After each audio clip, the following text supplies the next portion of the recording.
Allez, bonjour et bienvenue dans cette nouvelle vidéo sur Deliver. Aujourd'hui, on va parler puissance, on va parler casque autonome, on va parler Qualcomm, on va parler Apple qui contre-attaque, et puis on va voir un petit peu ce qu'on peut faire de toute cette puissance avec des exemples en mixed reality de ce qui se passe dans les labos de recherche pour ressembler de plus en plus au film Clone avec Bruce Willis.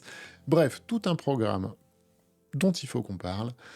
On commence tout de suite avec la première annonce. La première annonce, c'est Qualcomm. Qualcomm qui travaille du coup avec LG et Samsung, ça on le savait déjà, pour créer un casque en XR. On le savait déjà, autour du store potentiellement et de l'aide que pourrait fournir Google.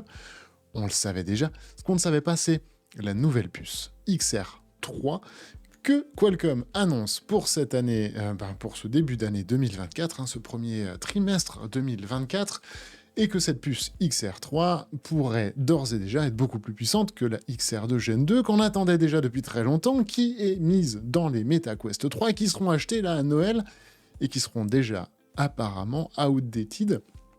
Attention, c'est à prendre avec des pincettes, là pour le coup ce sont des rumeurs. Les rumeurs donnent deux processeurs sur lesquels pourrait se baser la XR3. Le premier, le Snapdragon 8 Gen 3, qui alimentera vos smartphones du coup en 2024, et le Snapdragon X qui devrait alimenter lui pour le coup des laptops en 2024, et donc avoir énormément plus de puissance. Est-ce que ce sera une puce grand public qui pourrait alimenter un Pico 5 lui aussi, qui devrait être attendu aux alentours d'avril et mai 2024, le concurrent du MetaQuest 3, ou est-ce que ce sera plutôt du high-end, du luxe finalement, pour exclusivement, aller concurrencer le Vision Pro d'Apple? Ça, pour le coup, l'avenir nous le dira, mais toujours est-il que c'est très excitant de voir qu'une nouvelle puce XR débarque d'ores et déjà là, quasiment dans quelques mois, alors qu'on vient à peine d'annoncer de l'exclusivité de Meta pendant 6 mois sur la puce XR2 Gen 2. Ça avance très vite dans le monde de la XR et ça fait un petit peu rêver tout ça. 2024 sera-t-il l'année de la XR? N'en disons pas plus pour l'instant. En tout cas, Apple, lui, rebondit, mais alors quasiment directement avec l'annonce, tranquillou bilou, de sa puce M3, M3 Pro et M3 Pro Max, M3 Max, pardon, qui fait suite du coup à la M2, qui fait suite elle-même à la M1, qui mettait déjà une pile à tous les pros XR, XR1, XR2 Gen 1 et XR2 Gen 2, dont on a parlé tout à l'heure. Bah voilà, il remet le couvert avec quelque chose de 30 fois plus performant que sa petite sœur et 50% fois moins énergivore. Vous savez, le côté consommation énergétique, c'est un petit peu le nerf de la guerre, ce qui permet au laptop, au MacBook Pro d'atteindre 22 heures d'autonomie, c'est colossal. Quid maintenant de l'Apple Vision Pro qui, à la base, devait installer une M2.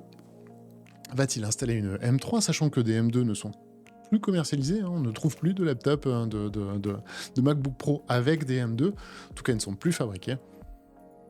Nous verrons ça à l'avenir, nous verrons ça également en 2024, mais ça présume que du bon pour ces casques autonomes. Franchement, ça peut être très très cool, regardez-le, ce petit casque. Alors, effectivement, si vous ne connaissez pas l'Apple Vision Pro, c'est tout simplement le premier ordinateur spatial d'Apple, voilà, c'est comme ça qu'ils nous le vendent. En tout cas, c'est du spatial computing. Ça ne fait pas évidemment de jeux, ou en tout cas pas que des jeux, ça va réellement remplacer un ordinateur. Pour ma part, je suis persuadé qu'Apple ira sur le terrain du gaming, que pour eux, faire des contrôleurs sur ce casque, en tout cas pas cette première itération, mais peut-être la deuxième, sera tout sauf un réel gros défi et challenge pour eux. Ils peuvent faire des contrôleurs et ce sans trop de problèmes. Non, ce qu'il va falloir raisonnablement faire, c'est descendre le prix. Là, il est quand même annoncé sur du 3500$, ce qui est beaucoup trop cher pour le grand public, on va pas s'en cacher. Mais bref, en tout cas, pour la puissance qu'il aura à l'intérieur, que ce soit M2 ou M3, c'est quand même une grosse dinguerie, et on espère que des boîtes comme LG ou Samsung iront concurrencer, alors peut-être pas complètement, peut-être qu'ils n'auront pas quelque chose, un équivalent de la M3, mais quelque chose d'assez quand même assez puissant pour venir réellement concurrencer, et pas juste faire les outsiders. Réponse en 2024 en tout cas, et on leur souhaite tout le bonheur du coup à LG et à Samsung, beaucoup de recherches, et puis surtout des projets cool à nous apporter, ça serait top. Alors maintenant, qu'est-ce qu'on peut en faire de ce surplus de puissance? Et là, je vous propose de regarder un petit passage de ce que ça pourrait donner en mixed reality, tout ça, hein. Regardez la précision. Alors ça, là, ici, nous sommes en réalité augmentée. Et là, nous passons en rendu cloud. Regardez un petit peu la précision de cette mixed reality, la précision du modèle 3D. Bien évidemment, c'est le rendu cloud, le cloud rendering qui nous permet d'arriver à ce niveau-là, mais avec plus de puissance, plus besoin du cloud. Ce serait directement la puce qui pourrait gérer ça. On commencerait à arriver à quelque chose de vraiment, vraiment top. Alors là, bien évidemment, hein, c'est la technologie de Simulon qui nous permet de le faire. Simulon qui devra arriver là en début d'année 2024 également, et va simplifier énormément la gestion des modèles 3D pour différents aspects, y compris la mixed reality. Et donc ça c'est plutôt cool. Vous avez vu la différence, hein, du coup, entre le rendu 3D qui est impeccable et le rendu real time en réalité augmentée. Vraiment très cool ce qui nous attend du coup pour cette année 2024. Clairement, on va sur des grosses dingueries. Est-ce que le jeu va suivre? Alors ça, je ne peux pas trop vous le dire. Du jeu, on vous l'a présenté, hein, lors de la dernière vidéo. Il y en a des bons, il y en a des très bons, mais pour l'instant, on reste limité. Par contre, il y a également un sujet, moi, qui me passionnait, et sur lequel j'ai travaillé même, qui était la manipulation de robots, du coup, à distance, via la réalité virtuelle. Eh bien, les études, les dernières études que j'ai pu trouver, hein, commencent à sentir très, très, très bon. Nous, on avait des problèmes forcément de latence. C'est extrêmement vomitif. Lorsque vous dirigez un robot et que ce robot a une latence du coup de plus d'une seconde, hein, c'est-à-dire vous allez bouger, vous voyez au travers des caméras du robot, mais une seconde après que vous allez bouger, cette latence est extrêmement vomitive. Eh bien, ça commence à être intégralement réglé, et c'est le boulot, hein, derrière d'un projet qui s'appelle VR Oxy, ou VROxy, pour VR Driven Robotic Proxy. Et le but du jeu, hein, très typiquement, si vous connaissez le film avec Bruce Willis, c'est typiquement jouer clone, hein, c'est-à-dire vous allez incarner un avatar robot bien réel dans le monde, et qui va pouvoir faire les tâches en fait que vous voulez.